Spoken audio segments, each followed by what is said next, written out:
El viento viene del canal en ráfagas, llevando el olor de sal y algo más viejo. Concreto, piedra húmeda, la putrefacción lenta de sacos de arena. Un soldado alemán está parado en su puesto en un búnker costero en algún lugar sobre las playas de Normandía. Es la hora antes del amanecer, el 6 de junio de 1944. El mar bajo él es gris e inquieto. Ha estado parado esta guardia 100 veces. Nada ha pasado jamás. Entonces el sonido comienza. No de cualquier dirección particular, de todas partes. Un rugido bajo y moliente que construye y construye, hasta que el concreto bajo sus botas parece vibrar con ello. Se vuelve norte, se vuelve este, se vuelve oeste. Y entonces la primera luz gris rompe a lo largo del horizonte. Y lo ve. El horizonte no es visible. Es barcos. 600 metros al sur, en una casa en el pueblo de Herlinger, el comandante responsable de defender esta costa está dormido. En el camino a Rennes, los comandantes de división encargados de sostener este sector están subiendo a sus autos de Estado Mayor para un ejercicio de juego de guerra, una simulación de planificación de la respuesta alemana a un desembarco aliado. En sus áreas de ensamblaje en los bosques de Francia Norte, 4 de las divisiones Panzer más poderosas en la Wehrmacht se sientan inactivas, motores fríos, esperando permiso que no ha venido. Un general alemán sí escucha a los aviones aliados y gira su auto. Corre de regreso a su cuartel general y entra a los terrenos. Corre directamente a paracaidistas estadounidenses. Su nombre es General Wilhelm Falley y es el primer general alemán en morir en Normandía. Ha estado muerto por una hora antes de que la mayoría de sus colegas sepan que la invasión ha comenzado. Y esta no es la historia de un triunfo aliado. Esto es algo más oscuro. La historia de cómo Alemania perdió la batalla más consecuente del frente occidental, antes de que los aliados hubieran disparado un solo tiro. ¿Y quién rompió la máquina que podría haberlos detenido? La respuesta comienza meses antes. Para finales de mayo, 58 divisiones alemanas estaban estiradas a través de 2.000 millas de costa europea desde Noruega a la frontera española. En papel, eso fue formidable. En el suelo, fue un cálculo diferente. Muchas de esas tropas eran Osttruppen, conscriptos dibujados de campos de prisioneros soviéticos, soldados turcomanos y mongoles equipados con armas capturadas que habían recibido sin tiempo para dominar. Soldados alemanes ahora promediaban 6 años más viejos que sus contrapartes aliadas. El muro atlántico que Hitler había prometido, 15.000 emplazamientos tripulados por 300.000 tropas, existía mayormente en mapas. Escaseces de concreto y labor habían destripado el programa de construcción. Solo en Paz de Calais había algo acercándose a un cinturón continuo de defensas. En todas partes más, el muro fue brechas sostenidas juntas por confianza. El arma que podía compensar por todo esto fue armadura. 10 divisiones Panzer en Francia y los Países Bajos. Si podían alcanzar las playas en las primeras horas de un desembarco, antes de que los aliados tuvieran hombres y vehículos suficientes en tierra para construir un perímetro real, podían hacer lo que infantería y concreto no podían: empujar el desembarco de regreso al mar. Cada comandante alemán senior entendió esto. Lo que no podían acordar fue cómo usarlo. Erwin Rommel fue el oficial alemán más famoso de la guerra. El comandante del Grupo de Ejército B, responsable de la defensa de la costa norte. Había hecho su reputación en las batallas de tanque de África del Norte, y había dibujado una lección dura de esa experiencia: poder aéreo. Aliado. En Francia, como en Libia, el cielo pertenecía al enemigo. Cualquier fuerza Panzer sostenida en reserva sería golpeada en sus caminos de aproximación antes de alcanzar el frente. Los tanques tenían que estar en las playas antes de que los desembarcos vinieran, desplegados suficientemente cerca para golpear dentro de la primera hora, porque después de la primera hora no serían capaces de moverse en luz del día. Gerd von Rundstedt estaba en desacuerdo. Comandante en jefe oeste, 68 años. un aristócrata prusiano que privadamente llamaba a Hitler el Cabo. Rundstedt quería una reserva concentrada, agrupada centralmente, lista para entregar un golpe decisivo una vez que la ubicación de desembarco real fuera confirmada. Había visto lo que pasó en Salerno, donde fuego naval había destrozado formaciones blindadas alemanas que empujaron demasiado cerca del agua. No iba a comprometer su armadura a una línea de playa fija que acorazados aliados podían barrer limpia. Ambos argumentos tuvieron mérito. Hitler los resolvió con un compromiso que no satisfizo ningún hombre, y rompió ambos planes. Rommel recibió control operacional de 3 divisiones Panzer, solo una de las cuales, la 21ª Panzer, se sentó dentro de distancia de golpe inmediato de Normandía. Las 4 divisiones más poderosas, la primera SS, la 12ª SS Juventud Hitler, la 17ª SS Panzer Grenadier y Panzerlehr fueron colocadas en reserva o KW, Cuartel General Supremo Wehrmacht. No podían ser movidas por nadie sin orden personal expresa de Hitler. Alemania había construido una jaula alrededor de su mejor arma, y la pregunta del 6 de junio fue si la llave llegaría a tiempo. Había otra fuerza trabajando en la mente alemana, una que había estado construyendo por meses. Los alemanes sabían que los aliados eran maestros de engaño. Habían estudiado operaciones previas, temían ser engañados, y ese miedo, cuidadosamente cultivado, había sido formado en un arma. Operación Fortitude no fue simplemente una colección de tanques inflables y tráfico de radio ficticio. Fue una arquitectura psicológica, una realidad construida que dijo al alto mando de Alemania lo que ya sospechaba, que la invasión real vendría en Paz de Calais. El cruce más corto, la ruta más lógica, el área directamente cubierta por la formación más poderosa de Alemania en el oeste, el 14º Ejército. Fusag, el primer grupo de ejército de Estados Unidos Nacional, fue un fantasma, pero una firma de radio y un nombre. Su comandante nominal, George Patton, el único general estadounidense que el alto mando alemán genuinamente respetaba. El 14º Ejército observó Paz de Calais y esperó. A esta arquitectura, un solo agente alimentó la máquina. Juan Pujol García, nombre código Garbo, fue un agente doble español operando para inteligencia británica. 62 de sus reportes fabricados habían encontrado su camino a resúmenes de inteligencia o KW. Sus controladores confiaban en él absolutamente. Y en la mañana del 6 de junio de 1944, mientras soldados aliados alcanzaban las playas de Normandía, Garbo enviará un mensaje a sus manejadores alemanes. Ese mensaje es una bomba de tiempo ya marcando. Aterrizará en OKW, en el momento exacto que la estructura de comando alemana más necesita una razón para no actuar. La ironía más profunda fue invisible a los hombres que atrapó. Los alemanes temían engaño aliado tan profundamente que se habían entrenado para desconfiar de sus propios ojos. Entre más pensaban sobre ser engañados, más se engañaban a sí mismos. La tarde del 5 de junio de 1944 es quieta a lo largo de la costa de Normandía. El canal está corriendo pesado.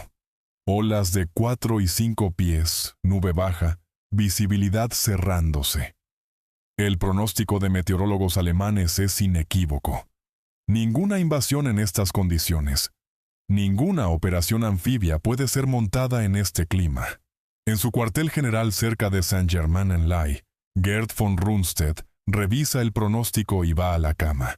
En el Berghof sobre Berchtesgaden, Adolf Hitler toma su medicación para dormir después de una tarde con Eva Braun.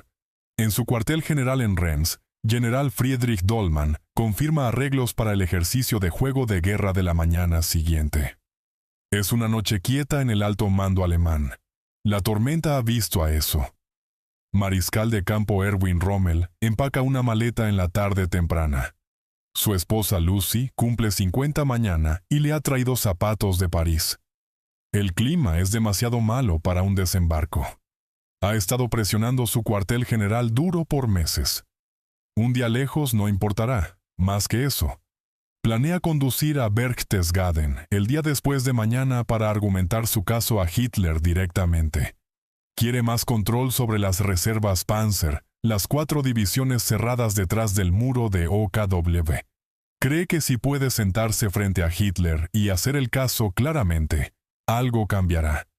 Va a argumentar por los Panzers, mientras los Panzers se sientan inactivos porque no los controla. No sabe esto todavía.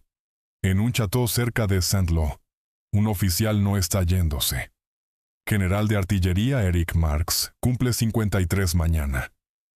Es la víspera de su cumpleaños. Camina en una pierna prostética de madera. Su izquierda perdida a un proyectil soviético en 1941, durante las semanas de apertura de Barbarroja. 2 de sus 3 hijos están muertos en el frente oriental. Podría haber permanecido en las reservas. Sus lesiones lo habrían justificado. Presionó contra los deseos de su esposa para retornar a deber de línea de frente. Y aquí está. Sus oficiales lo describen como un hombre de simplicidad prusiana vieja tipo espartano. No desperdicia nada, ni comida, ni palabras, ni tiempo. Marx ha creído por meses que Normandía es el sitio de desembarco más probable. Lo ha dicho arriba su cadena de comando. Nadie sobre él ha acordado. Va a dormir la noche del 5 de junio en su cuartel general con sus mapas y su teléfono esperando. ¿Ve? Lo que los alemanes no pueden saber. Lo que ningún meteorólogo alemán puede ver. No teniendo estaciones climáticas en el Atlántico Norte, es que pronosticador aliado capitán de grupo James Stagg ha detectado una ruptura en la tormenta. Comenzando a medianoche, sosteniendo por el 6 de junio. La ventana está ahí si sabes dónde mirar. Eisenhower sabe. Nadie en Herrlinger sabe. Nadie en el Berghof sabe. Nadie conduciendo a Rennes sabe. La puerta ha sido dejada abierta. Nadie dentro de la casa la está observando. Poco después de medianoche, los paracaidistas caen. Las divisiones aerotransportadas, 82ª y 101ª estadounidenses, caen a través de la península de Cotentin. La 6ª aerotransportada británica cae este del Orne. Cientos de paracaidistas falsos, algunos equipados con explosivos para simular lucha terrestre, dispersan a través del campo de Normandía. Las líneas telefónicas cortadas por la resistencia francesa ya están silentes. Comandantes alemanes alcanzan teléfonos que suenan a ningún lugar. La escala de la operación aerotransportada, del Cotentin al río Orne, 50 millas de caídas simultáneas, es la primera señal. Un engaño no se ve así. Engaños son pequeños, precisos, apuntados a un punto. Esto es en todas partes a la vez. En su cuartel general cerca de Saint-Lô, Erich Marx está despierto y en el teléfono. No delibera.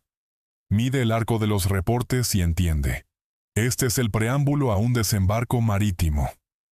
Alerta al 7º Ejército en Le Mans. El 7º Ejército notifica al Grupo de Ejército B. La cadena sube hacia arriba por la oscuridad. En el Château de la Roche-Guyon, en el Sena, el cuartel general medieval del Grupo de Ejército B. El teléfono comienza sonando antes de las 2 de la mañana. El jefe de Estado Mayor de Rommel, teniente general Hans Speidel, quien se había retirado justo después de la 1 de la tarde después de hospedar invitados, toma las llamadas. Los corredores del chateau zumban con pasos urgentes. Afuera el Sena refleja un cielo despejándose. La silla de Rommel en la mesa de comando está vacía. En el cuartel general O.B. West, en Saint-Germain-en-Laye, Rundstedt está despierto antes de las 3 de la mañana. Los reportes son fragmentarios, confusos, alarmantes. Trabaja por ellos con la calma metódica de un hombre que ha estado haciendo esto por 50 años, y alcanza una conclusión rápidamente. Operaciones aerotransportadas en esta escala no pueden ser una diversión, son el preludio. Algo muy grande viene a tierra antes del amanecer. Contacta OKW y solicita autoridad para mover las reservas Panzer inmediatamente hacia Caen. OKW no puede acordar sin aprobación de Hitler. A aproximadamente las 3 de la mañana, Rundstedt actúa sin esa aprobación. y ordena a la 12ª División Panzer SS y Panzer Lehr moverse inmediatamente hacia Köln. Hace la llamada que su autoridad formal no cubre del todo, y la hace correctamente. Las divisiones se agitan en sus áreas de ensamblaje, motores girando, comandantes emitiendo órdenes, el primer movimiento hacia la costa. Sobre ellos, los cielos gruesos con nube, nublado pesado, el tipo de techo que aterriza cazabombarderos aliados. Los Panzers podrían moverse ahora en esta oscuridad bajo esta nube y alcanzar el área de batalla antes de primera luz. La ventana está abierta. La ventana es ahora mismo. A las 7:30 de la mañana, General Alfred Jodl en OKW llama de regreso. Informa a Rundstedt que las 2 divisiones Panzer no pueden ser comprometidas sin orden explícita de Hitler. Hitler no ha dado la orden. Rundstedt debe contramandar su propia instrucción. Los Panzers se detienen, la nube sostiene, y la ventana permanece abierta y nadie camina por ella. Si Hitler estaba físicamente dormido en ese momento, o simplemente inalcanzable, no hizo diferencia práctica. Nadie en OKW estaba dispuesto a comprometer las reservas sin su aprobación personal. Sus ayudantes vacilaron, como historiador Ian Kershaw ha observado, para despertarlo con información que podría probar equivocada. Su Estado Mayor entendía lo que pasaba a hombres que traían al Führer noticias equivocadas.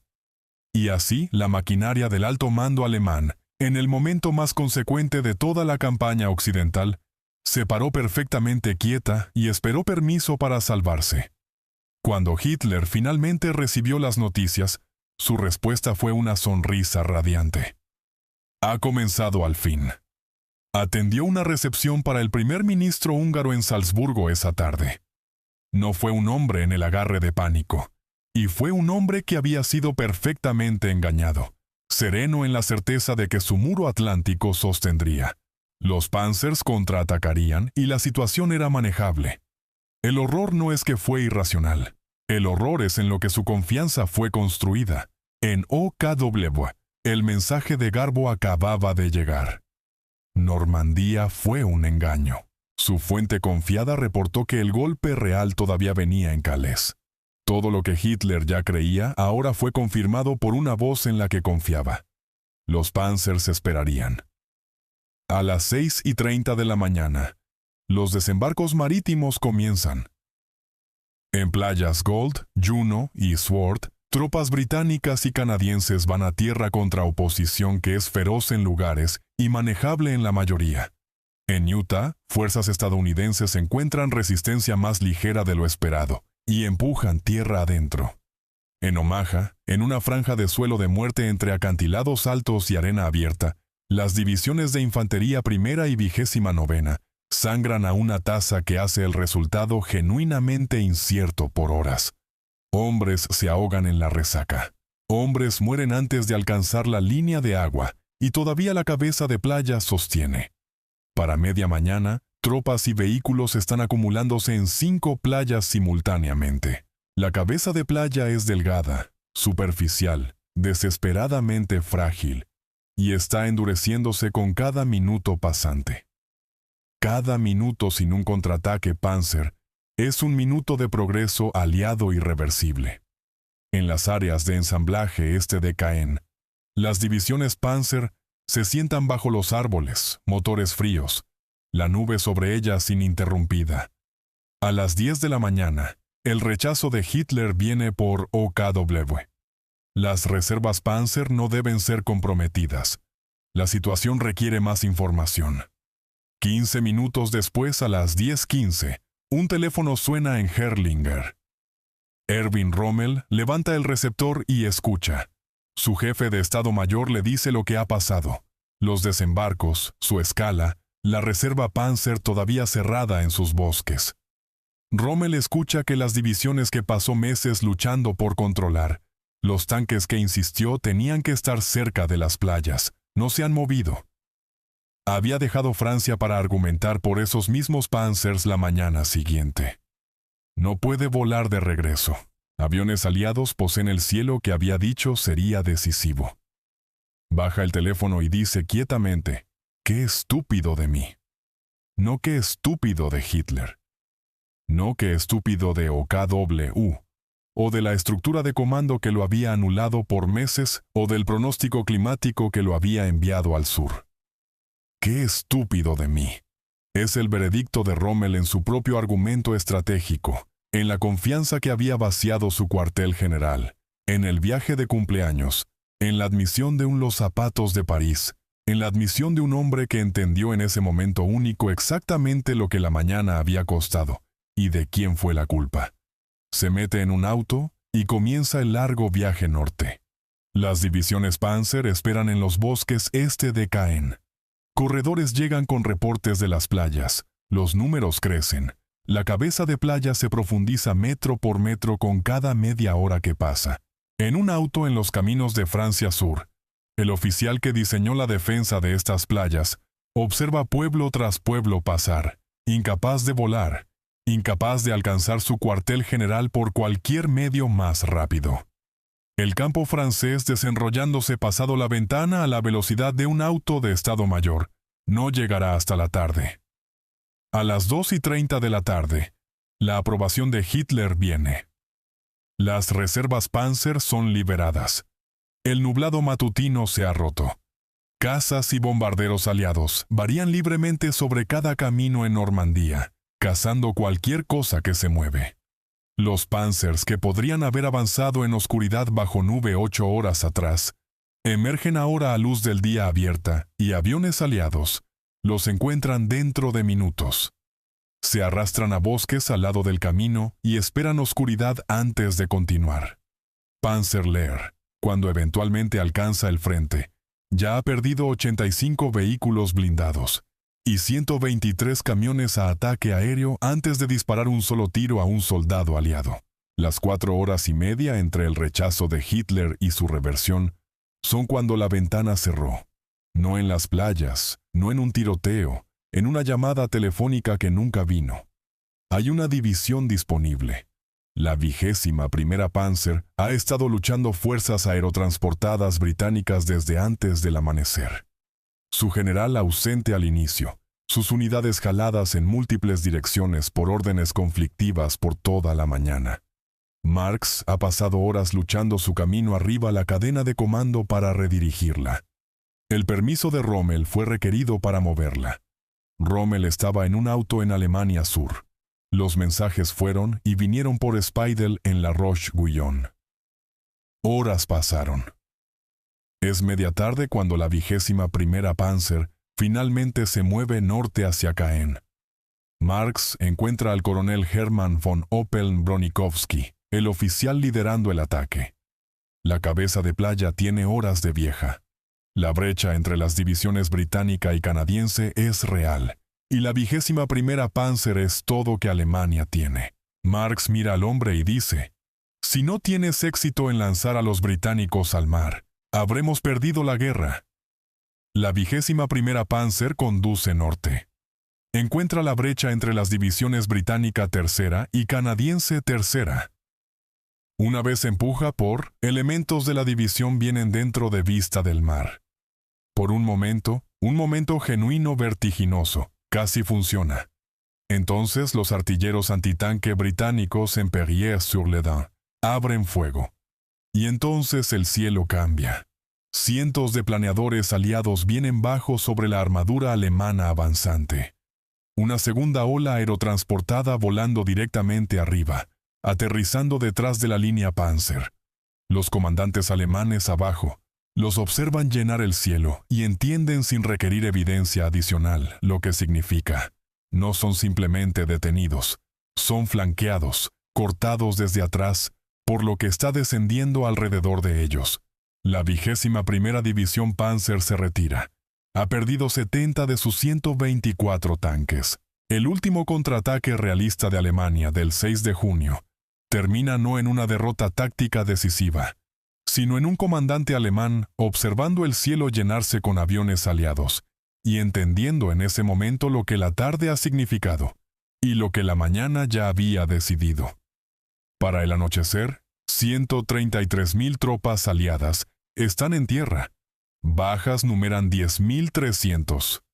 Los desembarcos costaron más sangre que cualquier día único de lucha en cualquier campaña estadounidense desde la Guerra Civil. Pero la cabeza de playa sostiene a través de todas 5 playas. Para el 30 de junio, 850,000 hombres, 148,000 vehículos, 570,000 toneladas de suministros. La cosa está construida, no puede ser tirada abajo. Eric Marks murió el 12 de junio, 6 días después de su cumpleaños, 6 días después de la invasión que había pasado meses anticipando.